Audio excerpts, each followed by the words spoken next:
Well, it's great to see you again. Today is Sunday, June 4th, and it's a great joy to have the Reverend Barbara Burrell with us giving the message today. And she's reminding us of the importance of loving one another. So we'll be exploring that theme throughout this week. And we'll also be exploring a theme on sayings from the Desert Fathers and Mothers. And I encourage you to check out this book called Desert Wisdom, Saying from the Desert Fathers and Mothers. And if you're familiar with the name Henry Nouwen, there's an introduction by Henry, and there's also translation and art by Yoshi Nomura. So it's a wonderful collaborative effort, and I hope that you'll enjoy these gems as much as I have throughout the years as I've come to know them. Well, our theme today is on daily Christian living, and the scripture passage is Ephesians chapter 4, verses 17 through 24. And many of this week's scripture passages you'll hear referenced in today's sermon. Beginning in verse 17.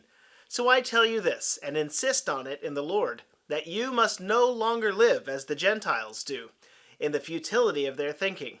They are darkened in their understanding and separated from the life of God because of the ignorance that is in them, due to the hardening of their hearts. Having lost all sensitivity, they have given themselves over to sensuality, so as to indulge in every kind of impurity, and they are full of greed. Pastor Barbara asks a great question about the difference between Gentiles and folks who are renewed in their thinking, that is to say, unbelievers, people who haven't met the Lord, and those who have a relationship with Him. Continuing in verse 20, that, however, is not the way of life you learned when you heard about Christ and were taught in Him in accordance with the truth that is in Jesus. You were taught with regard to your former way of life to put off your old self, which is being corrupted by its deceitful desires, to be made new in the attitude of your minds, and to put on the new self, created to be like God in true righteousness and holiness. I love that image of putting on the new self and putting off the old self. Well, I have a couple of selections for you today to help illustrate this, coming from those sayings in the desert. And if you're wondering who the Desert Fathers and Mothers exactly are, if you've ever seen the Star Wars series, beginning with Episode 4, you might know about Obi-Wan Kenobi, who's hanging out as a hermit in the desert when Luke Skywalker meets him.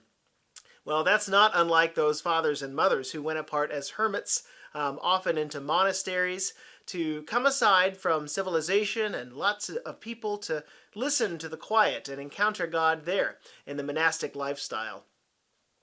So the first quote that we have is, when someone wishes to render evil for evil, he is able to hurt his brother's conscience even by a single nod. The way that our body language speaks volumes to others. The next quote is, one of the fathers said, just as it is impossible to see your face in troubled water, so also the soul, unless it is clear of alien thoughts, is not able to pray to God in contemplation. And I wonder if our souls are disturbed by the many things happening in our world today, or if there's a clear picture there and we can see the image of Christ clearly in our hearts. The last quotation I want to share with you is, Abba John the Little said, no one can build a house from the top down. Rather, you build the foundation first and then build upwards. People said to him, what do you mean by that? He said to them, the foundation means your neighbor, whom you must win. And you ought to start from there, for all the commandments of Christ depend upon this. And we do know that Jesus taught us the two most important things to do are to love the Lord your God with all of our heart, soul, mind, and strength. And the second is like it, to love your neighbor as yourself. And we love ourselves, we take care of ourselves, and it's important too to build our lives on that foundation of Jesus' teaching, to love our neighbor as we love ourselves. Well, I hope you've gained something insightful from today's message and listening to Ephesians chapter 4 and these first few sayings from the desert. Have a great rest of your day.